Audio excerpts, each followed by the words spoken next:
folks, welcome back to the iHealth channel, iHealth Radio. We're your host, Hurricane H. New day, new show. Awesome topic. A topic, as I always say, is topic of need. We cannot have enough of it. It is topic that's going to touch with an expert on our mental health and talking maybe about traumas and how we can work around them. And I'll talk also about some maybe practical guides to love and compassion, maybe inner peace. I mean, there's a lot of stuff we're going to be able to talk about today with our doctor. They are a couple, but we only have one of the units of the couple today. But I'm going to announce them. So we are supposed to have Dr. Dean Sunseri and HollyKem Sunseri, but we only have with us today Dr. Dean. Fortunately, Dr. HollyKem is not available, but hopefully we'll catch her next time. But they are a partner, they are a unit, and they work and help people really get better in their mental health and relationships and so on and so forth. And today we're going to just tackle those elements because these are elements of life that we need. Dr. Sunseri, welcome to the show. Thank you so much. It's so good to be here. My wife is, she was going to be here, but her girlfriends invited her to the beach in Destin. And she begged me to say, can I go? I need this for my mental health. So anyway, of course, honey. So she'll be here next time, but she's on the beach sunning right now. It's a place we all want to be, huh?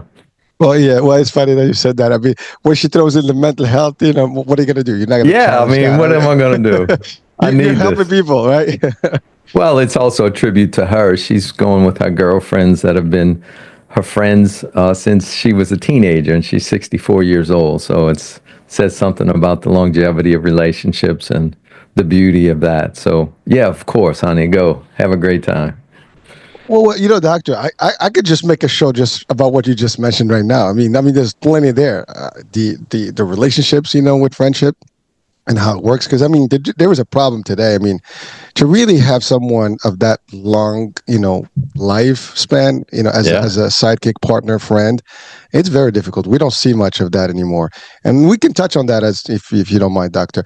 And then the idea, as you said, sometimes you want to decompress, right? You want to do something. I mean, life is too tight. Too much stuff going on, and something like this does help. So maybe we can touch on those as a start point. But before we do that, let's just tell us a little bit about you guys and the work you do. Really, I mean, I do an introduction, but it's never enough. If you can tell us a little bit about your background and the work you've done and where and all that, and then we can dive into the real McCoy here. Yeah, well, we're both we've been married 33 years. We met in New Orleans. I actually was coming out of the seminary when I met her. And she was coming out of the streets. She's a recovering drug addict, been sober, many, many years. I guess close to 40 years almost. But so we met and we were coming from very different places, but we were on the same journey. We both had experienced certain levels of brokenness connected to the impact of addiction on our lives, and we're on a pretty intensive journey to recover who we really are and who we're meant to be. And so we were both about 3 or 4 years down our journey when we did meet, and then we ended up getting married, and that's been our life's work, is really a lot of the things that we've learned along the way in terms of going from a life that was life-taking to a life that's life-giving. And I think that's probably the transition we're all seeking to do, is go from a life taker to a life giver, huh? Beautiful.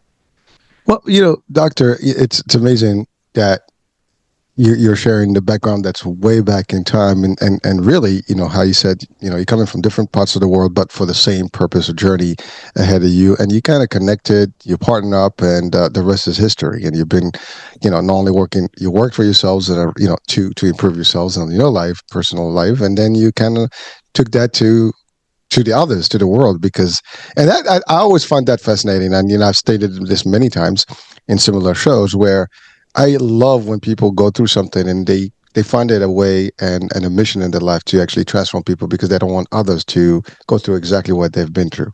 And that's actually, even in the work you do, I think that's very important, because people sometimes will not relate to you if you have no clue. I mean, you come from school, hey, I'm an expert. Well, what do you know, right? You haven't gone through it. But when you tell them like, hey, this is our journey here. We've been in the trenches. We know we've been in your shoes. It makes a whole different, statement when you actually try to help people. So Yeah, so so that's all amazing. Go ahead, Doug. yeah, and I agree with that 100%. I really believe and tell people. I said, oftentimes your purpose is in your pain, and that when we experience difficult things, we either start a healing process from that, or we internalize it and act it out in lots of different ways. And so there's a crossroad that we come to that happens. And so I always say, look, sometimes the most shameful things that you've experienced, if you're able to get on a healing continuum, that's going to end up becoming your treasure, that you'll be able to serve others.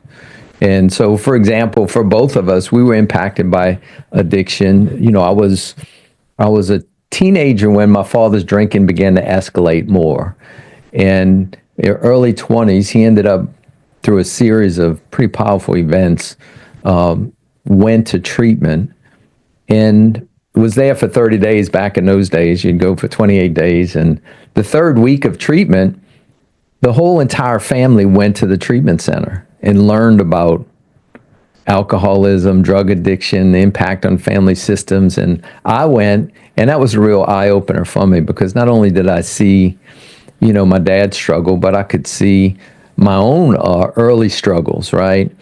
And so I really embraced that whole healing process. Thank God my dad did also. He's been sober ever since then. He's 86, 87 years old now, and has been sober ever since that time. And our relationship has turned. But also, all of a sudden, this thing that was the most shameful thing in my life, dealing with the drinking, dealing with the impact on my parents' marriage, my family falling apart, the impact on me, how I was responding to that, all of a sudden was transformed into something that has been how I've given life to so many people.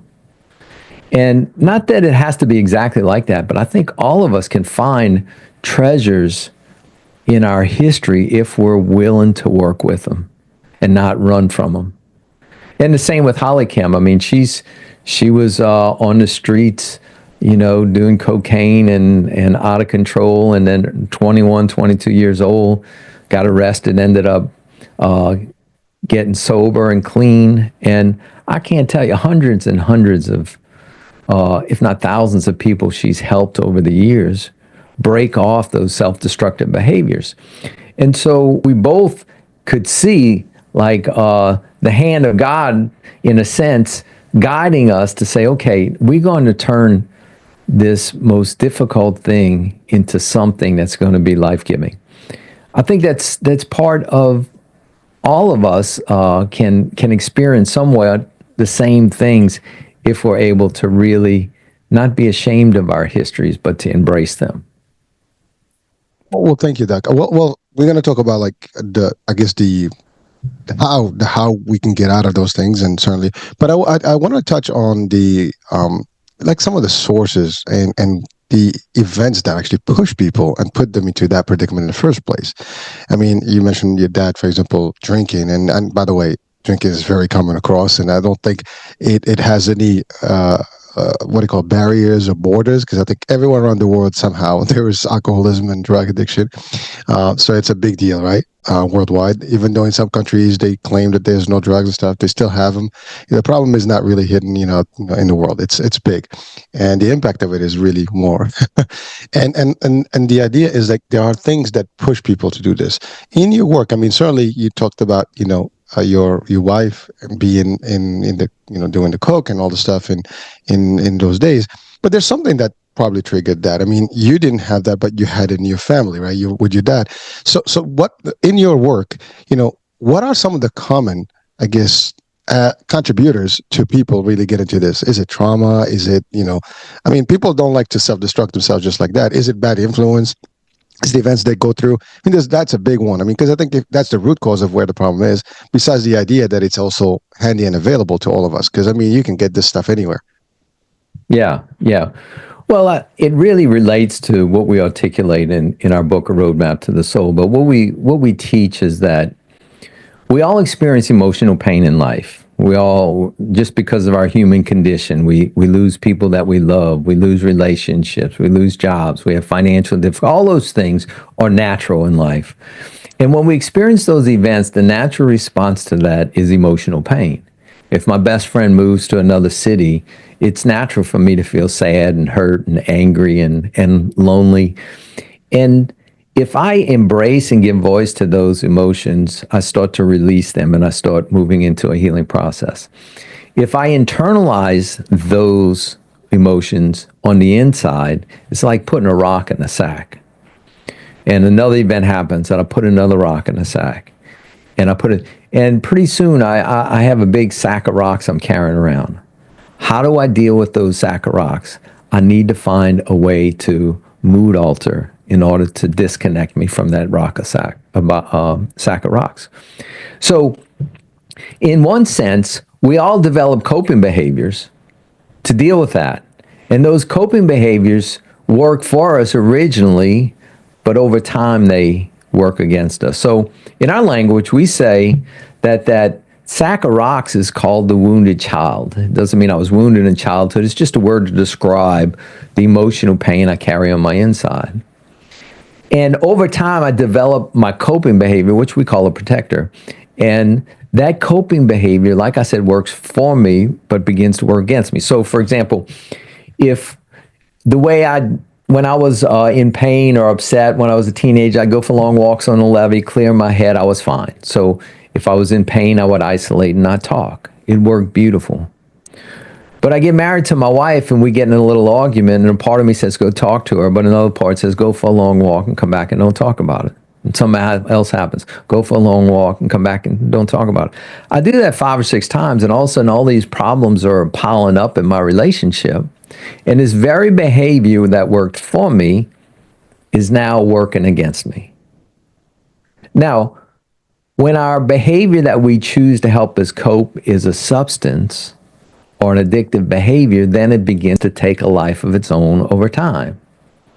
I mean, I'm not against drinking. Everybody have a little drink. But when it becomes the way I cope with life and I get attached to it, then it takes a life of its own. So, for example, one time I worked with a guy who was using cocaine, and he said, I heard you can help me quit using. Can you help me?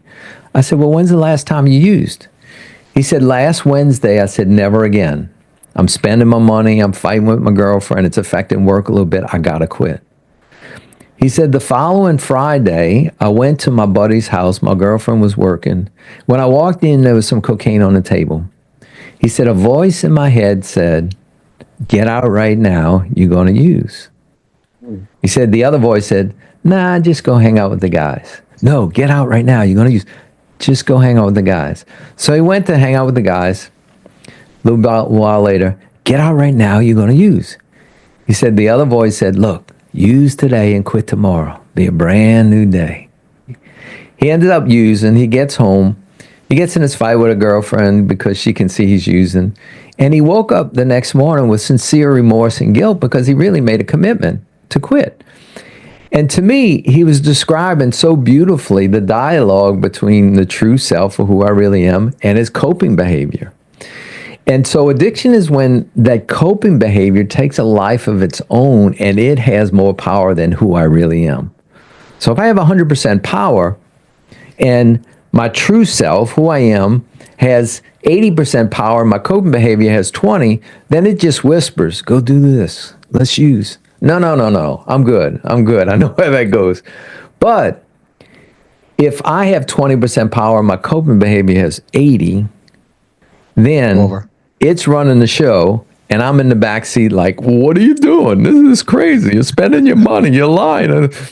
But our coping behaviors and our wounds are directly proportionate. If I'm carrying 100 pounds of emotional pain on the inside, my coping behavior is going to be 100 pounds strong.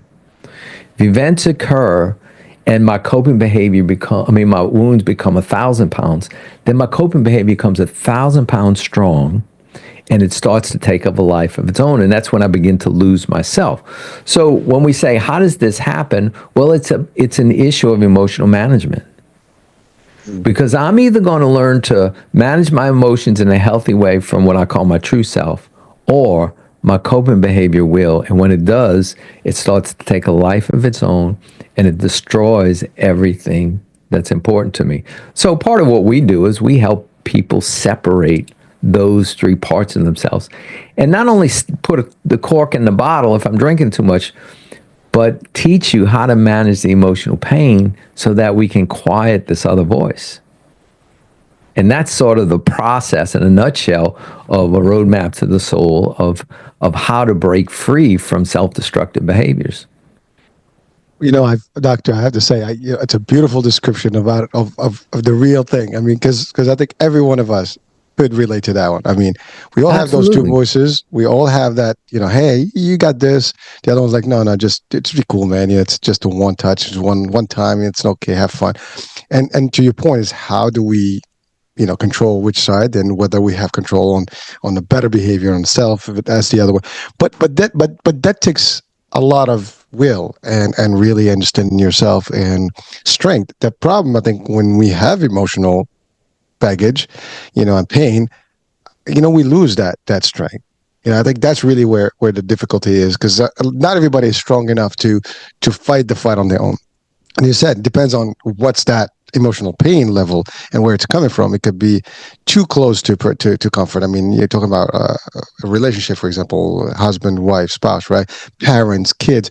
It becomes too strong, and sometimes you just can't handle it, and therefore you kind of find that make a the what do you call the coping system, right? And coping system, sure. And those copings are not usually good for you, and sometimes they're enabled by your surroundings and stuff, because we put ourselves into that environment.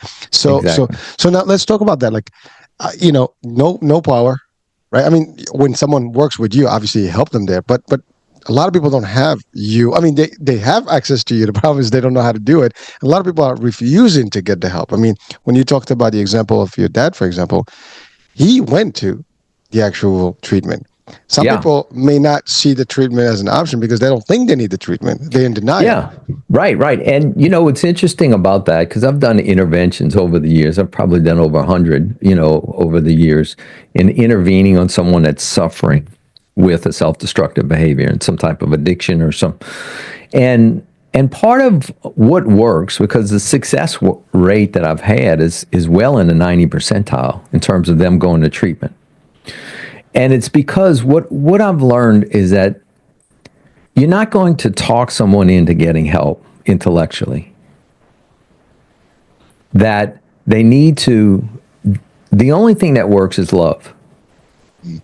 And the only thing that works is to be direct and honest and loving from the people closest to that person. So, if I have a friend who flips a car because they drunk and almost dies, and I say, don't you know it's stupid not to drink and drive, and that you put yourself at risk and other people at risk? It's like, yeah, I know that. I mean, sure, that's not going to have an impact. But if I say, listen, you know how much you mean to me. You're my friend. We go way back. I love you, man. And when you flipped that car, the thought, I was so afraid that I might lose you. And the thought of losing you was just devastating to me. Man, I wish you would consider maybe getting some help, man. Now, the second one's going to get a lot more leverage than the first one, right?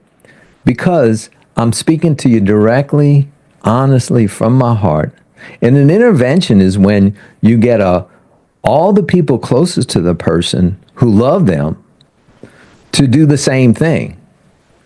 And so I'll have them write letters, and I say, Joe, I'm here because I love you. And when this happened, I felt sad. When this happened, I felt scared. When this happened, Joe, I love you, and I want you to get some help. Now, when you have enough people doing that and you bathe in them with care, you're not beating up on them. You're not even judging them. You're just saying, look, when I heard you got fired the third time, and it had to do with your drug use, I felt real concerned for you, right? It's your actions and how it impacted my heart, and I'm being honest about that. That's the most loving thing. And I always say to the people, well, what if they get upset with me? What if they get mad? I said, you need to love them enough to risk the relationship. And that's what gets through. So yes, everybody's in some level of denial. When my father went to treatment, he needed to go to treatment for years. But we did an intervention. We had people that was significant that read the letters, and he broke down and he said, "Yeah, I know. I need to get some help." And we had his bags packed and we took him right to treatment. But there were many times that we talked. It's like, Dad, this is not going right, or we were scared to talk, or this and that, or being berated or whatever. No, no, no. It was when he was surrounded by love, it woke him up. Wow. And then that's when he got his help. And then the treatment team did the job of keeping him awake. Doctor, I'm listening to you, and it's funny because it's kind of sound cliche here, but it's not what you say, it's how you say it. I mean, it's really that formula of that message that makes a difference to impact someone's, I guess, decision making. And you really touch on it, I mean, beautifully. I mean, like we also say, like, you get more with honey than you get with vinegar, right? If you go that the rough way, it's not going to make a difference. You're just going to be like create more reaction and more like, no and resistance. But when you show that you really care genuinely, you want to help, and that they mean to you, they because it's not them anymore. They think about the impact that they have on others, and that can change the way, so they're more accepting of what the next steps are. And I love what you said. Good example. Your dad, yeah, you can talk all you want, but the day that he realized that, hey, we all are caring, we want to see you do better, it changed it. But that's a beautiful thing as far as family members, people who have family, people who have people that care about them. But there are people out there that may not have those loved ones, if you want to call it that way, right? Yeah. I mean, it's not. Unfortunately, we live in the world, and not everybody's got equal family values or equal, surroundings, right? And so sometimes some people may, and we find that in some areas where people may not have, they've brought up with, orphans, for example, or they may not have the right parenthood, right? Or the parents separated early or whatever, and they Yeah. find themselves alone. So that road is a lot more dangerous because they're solo. I mean, they're just really in the fight for themselves, and the energies out there are just more available. And there's quite a bit of out there. I mean, it's almost by design. You have drugs, and you have all these temptations and places where you can really easily get that, and these are destructive things. But people sometimes don't have someone to help them. How do we touch with those people? How what's available to them? I mean, obviously they can hear, they probably can hear a show, they can do this, there's TV, this stuff, but they don't have that personal touch of individuals in their love circle, live and love circle, right? So how do we what's your take on that? Yeah, that's a great question. I think there are a lot of resources available in terms of there's free support group meetings, and that's where you can get education and love. Certainly, the 12-step programs are very powerful and they're free. Other resources, I mean, certainly a person has to be willing, and hopefully that happens. I had an interesting thing occur that a friend of mine is a pastor in Juarez, Mexico. His name's Pastor Pancho Merguia, wonderful guy. He is an extraordinary man, and at the height of Juarez cartel battles, there was 5,000 murders, I think, in 3 years. I mean, it was just unbelievable.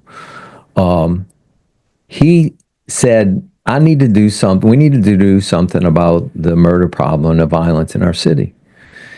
So he actually set up a tent in the park and went on a 30-day fast and was praying for solutions. And the newspaper would come to him every morning and say, well, basically, what is God telling you about our city? And he would say, he was read scripture all day. And it was just kind of a bizarre thing that he did.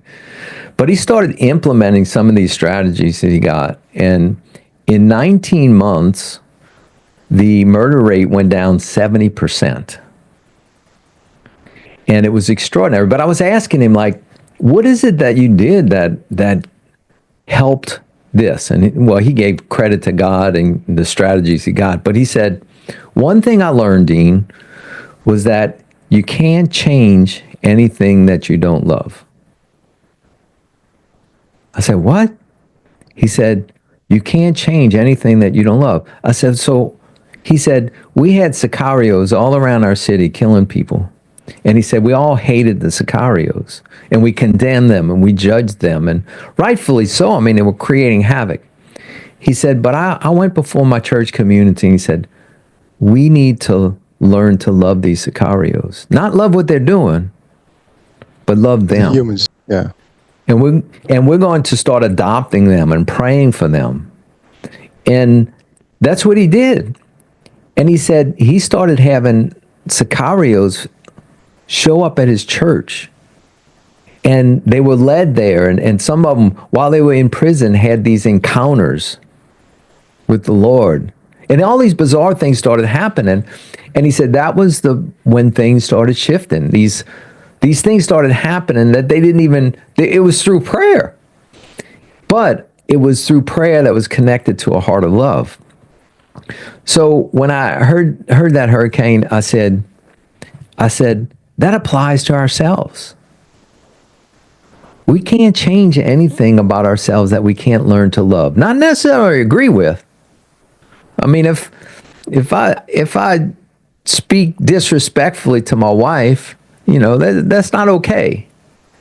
But I need to understand and learn to love that part of me and why and what's causing that, and give it attention in order for it to change. Because if I don't, it's not going to change. So therein is the crux of the matter, is that I need to learn to love the part of me that's carries my pain about life events. If it's experienced trauma.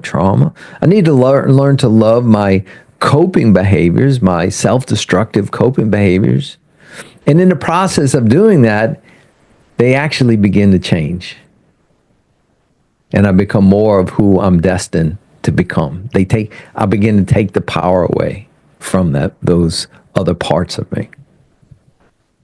Powerful stuff. And by the way, I think, Doctor, you touched on something that is huge, because a good example, and it's not something I actually, throughout my work, I used to work with community affairs in New York, right? And I'm not a cop, but because we did a lot of community work and outreach with the community affairs department, we were really close with them. And one of the things that they had said, gangs, for example, right? A lot of the gang members, they do that because they want a family, they want that love, and they find that love in that environment. And what you stated here is that you're right. When we reject people, they'll find, a place where they can thrive.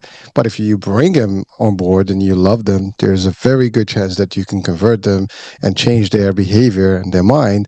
And so, because they found, what they're looking for, they don't have to seek, in those environments, any help. They become better, and so it changes the stuff. And you're right. So if we actually accept people and maybe, bring them closer than actually rejecting them, there's a good chance they'll change and they'll see that whatever they do, because at the end of the day, as something that we've discussed in a previous show and with Dr. Heim, our outstanding doctor, is that, even these guys, when you think about them, they're dealing with their own traumas and their own problems and stuff like that. And that's what drives them. They don't even realize sometimes what they do, because they're just deep in and they haven't taken one chance to do it, whether through fear or other things, but that's what they know. So it changes, how people behave when we kind of just shut the door and say, you know what, we don't have anything to do with you. It is everybody's problem, sometimes. I mean, when you see bad things happening and you don't intervene, I mean, certainly that you're part of the problem. Yeah. I think a lot of us can relate to this, because I mean, sometimes we just like, it's not my problem, but it is everybody. If you live in a community and there's some sort of a problem, and you just don't do anything about it, that means you're part of the problem. You're not resolving it. You're not addressing it. So yeah, it's pretty deep stuff, man. Thank you. Yeah. Well, I do agree. It is about responsibility. I mean, we're so disconnected and isolated in our community that we don't often take responsibility for anything beyond our little sphere. I happen to live in New Orleans, and I love our city, and I love the people here. And I always tell my wife, I said, when there's a murder that occurs across town in a neighborhood that's not like ours, it still happened to us, and it's our responsibility to care for, because it's like a family, and anybody that's in the cities is family to me. And I try to approach it like that. I don't do it always real well, but that it's not them, it's us. And I think that that's key in what you're saying, is that there needs to be a shift in the way we think. That it's not us and them, but it's just an us. And that when someone's suffering across town, I'm suffering because they're part of my family. And we've lost touch with that, and we've kind of got it so divisive, whether it's political party or whether it's ethnic or whether it's social standing or whatever. But no, it's not. We're all human beings, and we're all part of a community, and our community needs to be family. That's another deep one. I mean, and you mentioned in New Orleans. I mean, you mentioned earlier, we have a joke about Hurricane and Katrina. Yeah. and but you've seen it, firsthand when a disaster hits, right? People finally starts getting together in one unit and become. They look over all the differences, and they start looking at being just one big unit, one big team. Yeah. And sadly, we become that when it's very extreme, and hopefully maybe there's two things that do that. There's tragedy and there's sports teams, right? Well, sports team could divide too. I mean, people tend to. We have a lot of experiences in the world where people clash, with fans. But you're right. People get together. I don't care if I don't like you for who you are, but as long as we're in a game and we support the same team, when the right, good. When the Saints won the Super Bowl, I saw people hugging each other that would never hug each other. Well, that's true. Well, that's what I'm saying. Like, you listen, even you go to the bar, you go to a restaurant, you go whatever, everybody becomes so friendly and hugging and supporting because now it's one common goal. That's the thing. It's really because now we're not looking at our differences. We're looking at, one common achievement, target, and something that we all love and share together. And I think, as you said, keyword, we're humans. We share humanity. We should all care. I mean, a lot of tragedy around us. A lot of stuff happens around the world, and you said we have a lot of divide in between for small things. And sometimes when you think about like, what's the point? I mean, really, at the end of the day, we all live, we all die, and how do we contribute to this? I mean, are we contributing to society well, or we are just another player that is just allowing things to happen the wrong way and you not have any impact? So, here's the good news. Doctor, you and your wife are making a difference. You are doing the work, and it started with you guys. But then, as I said, I love that model of you taking it on the road and helping thousands and thousands of lives. And and that's a question I have for you. I mean, are you in touch with some of the people that you've helped and where they are? Can you share some examples of people that were completely off and now they're thriving? Yeah, well, there's many people that we've stayed in touch with over the years. Given the fact that we've been doing this over 3 decades, I mean, we've seen generations that's have been impacted, from the parents to the children, and now grandchildren. So it's been pretty interesting. But yeah, there's many people that we've seen grow, and we're real big on marriages, in the sense that I do a lot of work with marriages, because I think that that's a fundamental unit that is the formation of the community. I'm not against being single. That's still a very powerful lifestyle, but I do think the nuclear family is so foundational, and when that is strong, it has such a great impact. And when it's broken, it has such a great negative impact. And so there's a lot of concentration that, if I can help save a marriage, then I save a family and I save a lot of different things. Not that I do it, but if I help facilitate that. And the opposite is true too, is if a marriage is on the rocks and it ends up causing a divorce, it's just so devastating. There's financial losses, there's relationship losses, there's community losses, there's sometimes job losses, there's friend losses, there's the rippling effects are just so devastating. So I always tell couples, I say, look, you need to fight for this. You need to fight. You need to fight hard. There was something that brought y'all together in the original spark. We need to uncover that. But we also need to reconcile. And so there's a whole process that we use to help reconcile marriages. And that if we can do that, then good things happen. Oftentimes when a person struggles in a marriage, I always say sometimes they're divorcing the wrong person. In a sense that we all carry our own issues into a marriage. And those issues were not created by our spouse. They were created from our histories. And oftentimes those issues or the wounded child part of what we call our emotional pain that we've internalized, it's hidden at the beginning. You don't get to see it. But I get 6 months, year, and in 2 years, I open up the suitcase and I say, okay, Hurricane, look what I brought. And you do the same. And we say, okay, what do we do with this now? And I really believe that we're meant to be partners in healing. Like whatever I brought into my marriage that I was still carrying, my wife's was given to me to help me heal those places. And the same with her. But if we don't have the skills to do that, then we play these wounds out on each other. And that's what I'm very passionate about teaching individuals. Like, no. Let's teach you the skills to learn how to transform your wounds into healing so that you can become a more loving person, which is our journey. And not play these very wounds out on each other.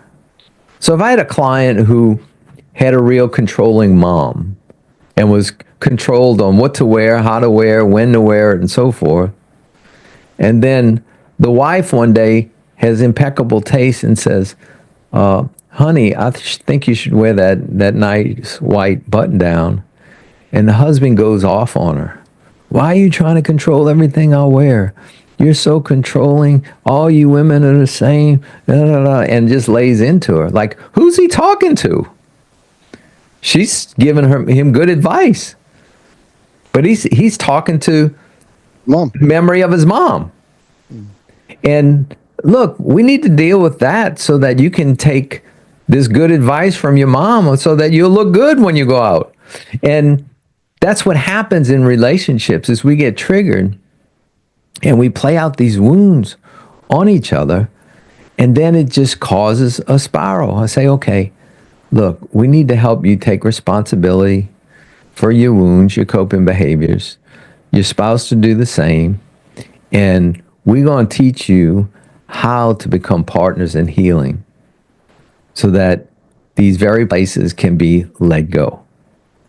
And when you can do that, it's just some skills and principles that we do that help facilitate that. And, I could talk about some of the principles, but two of the most fundamental principles in any reconciliation in a marriage is two that actually spiritual principles that have psychological ramifications. There are two principles Jesus taught. One of them was repentance, and repentance is often seen as expressing sorrow towards God, but I'm talking about repentance towards a person. It means to have a heartfelt sorrow for the things that I have done that have hurt you, and taking full responsibility for those, verbalizing it, and making a commitment to do it differently. So if I isolate and don't talk, it's to say, honey, when we've gotten in arguments, I've isolated, not talked, It's hurt our relationship. It's hurt you. I'm sorry, and I'm making a commitment to learn to do it differently. And if both people can commit to true repentance of identifying their own behavior, even if it's in response to theirs, then we'll get somewhere. And the other principle is forgiveness. And forgiveness doesn't mean that I allow people to run over me. No, it means I recognize that you've done things that have hurt me in my heart. And I'm going to lay down that hurt on the altar and ask it to be removed. Now, those two principles actually usher in life into a relationship. Well, if we talk about them spiritually, Jesus said, repent for the kingdom of heaven is at hand. What he was basically saying is that heaven is around us, and how you activate it is by practicing these two principles of repentance and forgiveness. He said, but the opposite is true too. If you want hell in your relationship, never take responsibility and never forgive. And I promise you, you'll have lots of hell in your relationship. So those go together. And if I can get a couple to practice those two very simple principles, we can reconcile and get this ball rolling in a positive way and get this thing back on track. Doctor, I'm listening to you, and there's a couple of things. One is certainly those are they're very things that we can all do. I mean, repenting is really, as you said, just admitting and say, you know what, I was wrong. It's cool, right? I can turn and leave. And forgiving is like when you allow people, like, okay, you made a mistake, no big deal, let's move on.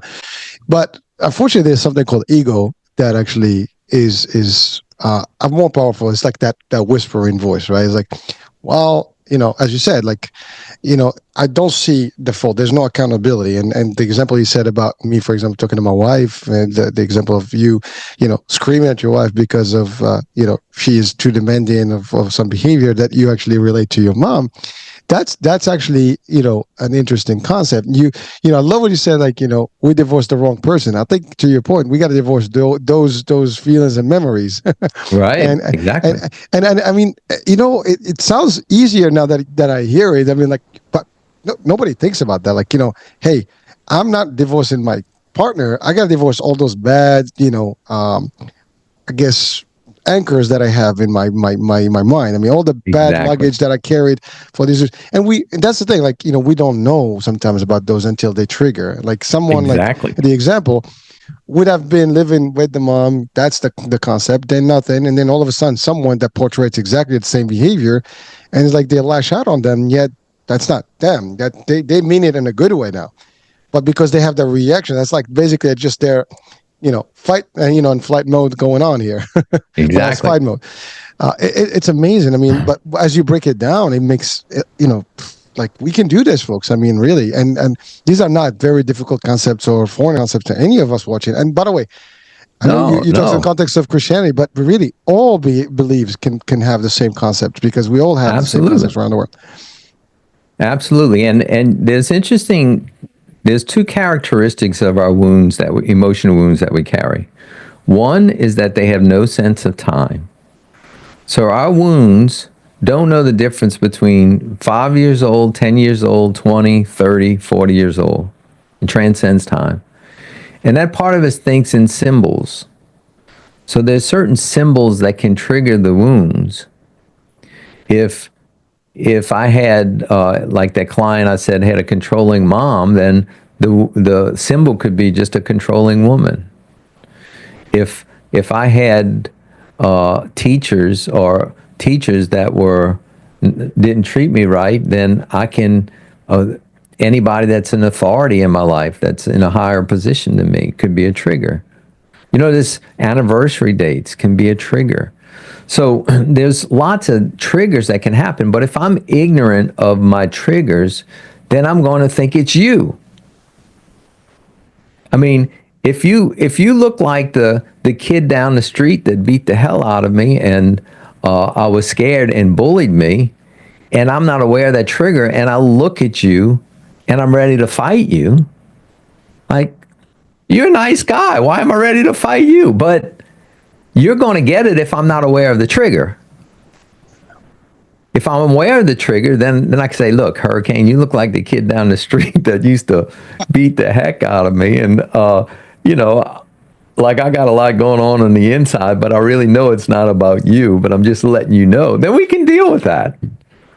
And so, Doctor, it's amazing you said that because it is very common. We see fights sometimes, right? That come out in the street, whatever. And people get like road rage, and really someone is just having a bad day because, as you said, something is happening in their life, whether it's old, something just got them, evoked in that like that same minute, whatever. But then you just happen to be in front of them, and then the energy is kind of like, not jive, and then boom, and they lash out. It's amazing if we all take a minute just to breathe, like, hey, what's going on? I mean, I think we all overreact no matter what. I mean, as humans, we have weaknesses. yeah, But if we start just to be aware of environments, of signals, as you said, even if it, by the way, it goes both ways, right? It's a two-way exactly. street. This is any one of us can have some luggage because we all experience bad and good in our lives, some more than others. But at the end of the day, we have some luggage at a level. To your point, how big, what percentage, and how we can tame it or not tame it. But at the end of the day, we all have that little moment where we lose that moment, like, we just kind of, what's going on here, like, and then you like think about it for a minute, like, what the hell just happened? That's not me, and we know that. I mean, I guarantee Exactly. you, most of the people know that when they're doing something, that just basically are almost like being possessed. They're not them, but something's pushing them. Exactly. Yeah. And I say it's, we call it the voices within, in the sense that we have one voice, which is our pain voice, a wounded child. One voice is our coping behavior, and one is our true self. And there's always an inner dialogue going on. I need to know who's talking. So if my wife looks aggravated, the wounded child part might say, you must have did something that upset her again, and you're never going to get it right. Protector might say, tell her to take the smirk off her face and get it straight. And then true self might say, honey, what's going on? It looks like you're bothered. Now, depending on who gets my voice, I'm going to get 3 different responses. I might hear all 3 of those in my head, but hopefully the third voice gets my voice and not the other 2. And so we all have that in all kinds of situations. If I'm going into a business sales situation, a part of me might be scared of being rejected. A part of me might be not want to go, and a part of me is excited about this opportunity.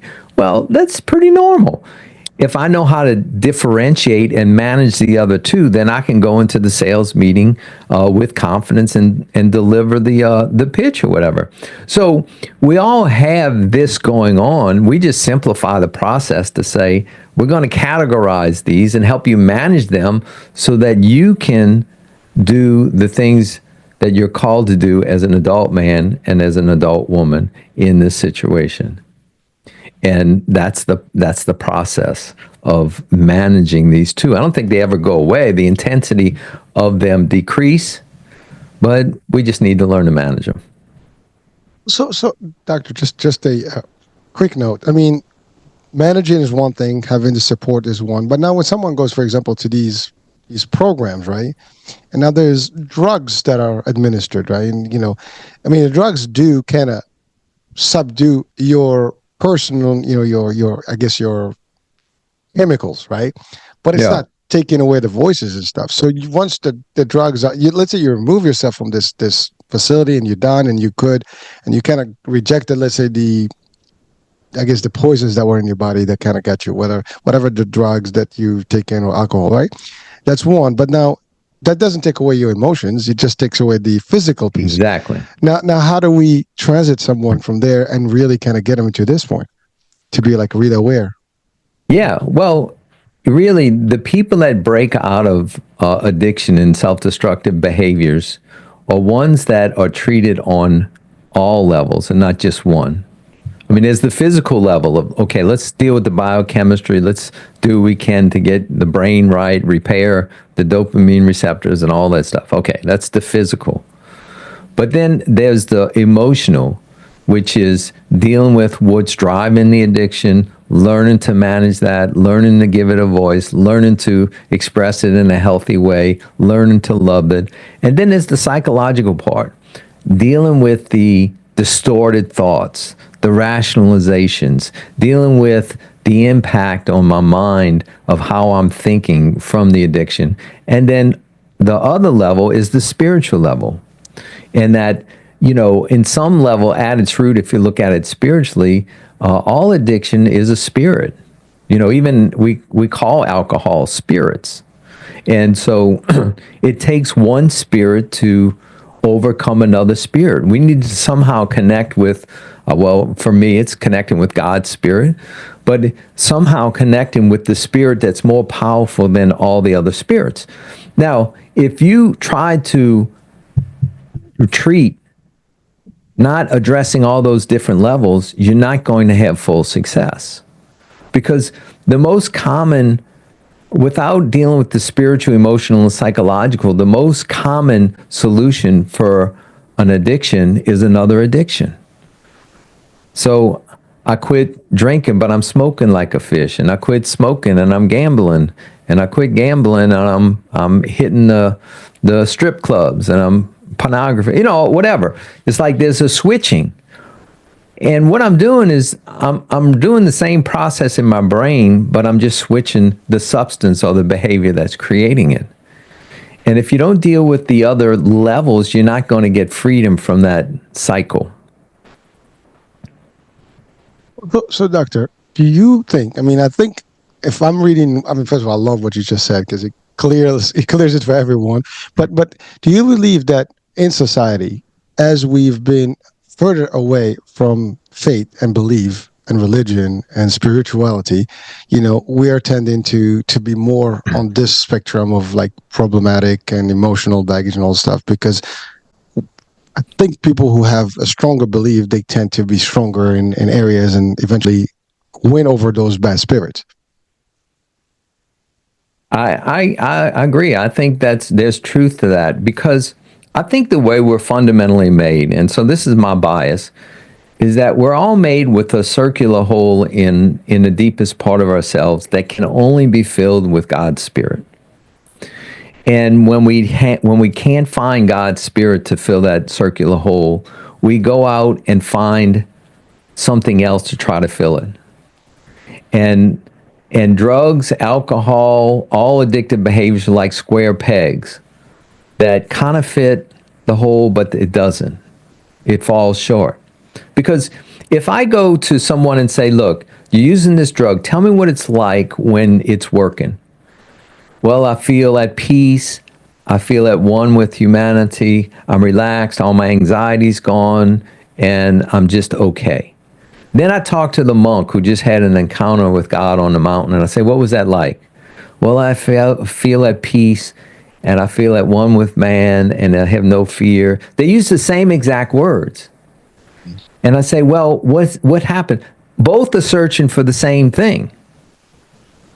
One actually has a lot better consequences, and the other one has a lot worse consequences. But in some level, I believe at its root, at its deepest level, all addiction is a spiritual search to fill the circular emptiness on the inside. And if we don't find a spiritual vision that fills that, we're going to fill it with something else. And that could be power, that could be finances, that could be all sorts of things. It could be drugs. And ultimately, we come to a day where we say, it's not enough. There's something missing. And I think on some level, you can't really have true mental health if you don't find true spiritual health. Powerful, man. Thank you so much.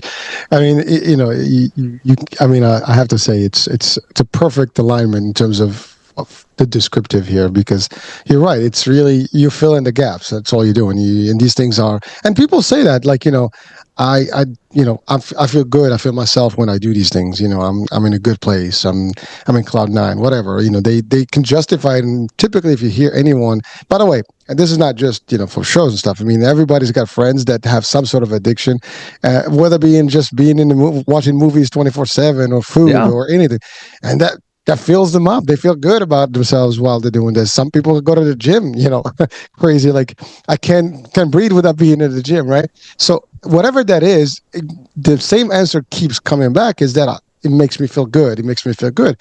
But you're right. That is still not the full piece of who we are as humans and where we need to be. As long as we have those gaps, as you said, to find that final spiritual, moment, you're gonna keep these gaps, or you're gonna keep, trying to find something else to fill in the blank. Amazing, man. Thank you so much. Now, doctor, I know we're coming to the hour here. So you have the book. That's the Roadmap to the Soul, right? That's actually Yeah. available.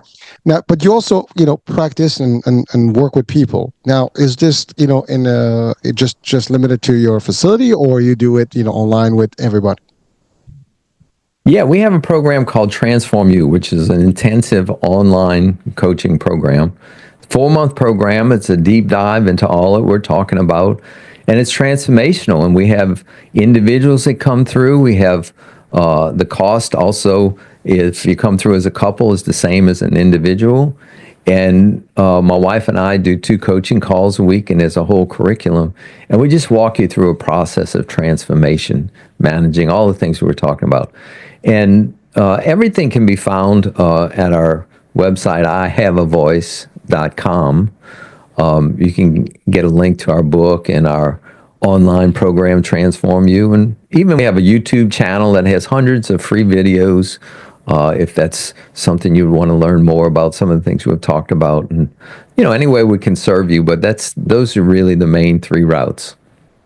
Well, excellent. Well, that's plenty. I mean, if someone can get all of that, I mean, I think we can, change a lot of lives.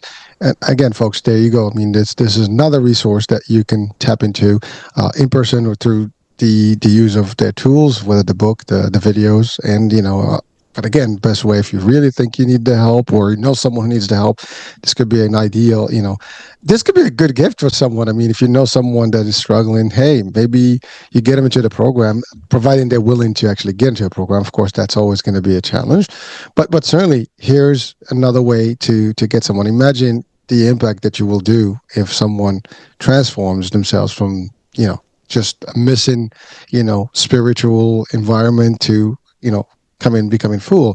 It's a whole different thing, and it's satisfactory for you. It will be a good satisfaction, for whoever is doing that, as well as for those people, and they probably be thankful, and the next generation will be thankful. So, and by the way, doctor, the work you do is definitely tremendous, and I guess thank you for doing it, and helping, I guess the world one family, one couple at a time. I mean, one individual at a time, for that matter.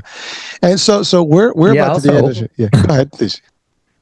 Yeah, I want to thank you for your work. I mean, I can see that you and your wife are passionate about bringing health, healing, wholeness to people, and really invested in that. So I just bless your work and thank you for doing that also. Well, thank you, and I'll take it. I was told a long time ago to accept a good, what do you call it, compliment. So I'll take the compliment, anytime. And you know what, it's really, it is fulfilling as a work, and so I understand exactly what you do, and I do this for that same purpose, like with a mission. Because there's not enough. I mean, listen, there's plenty, but it's not enough.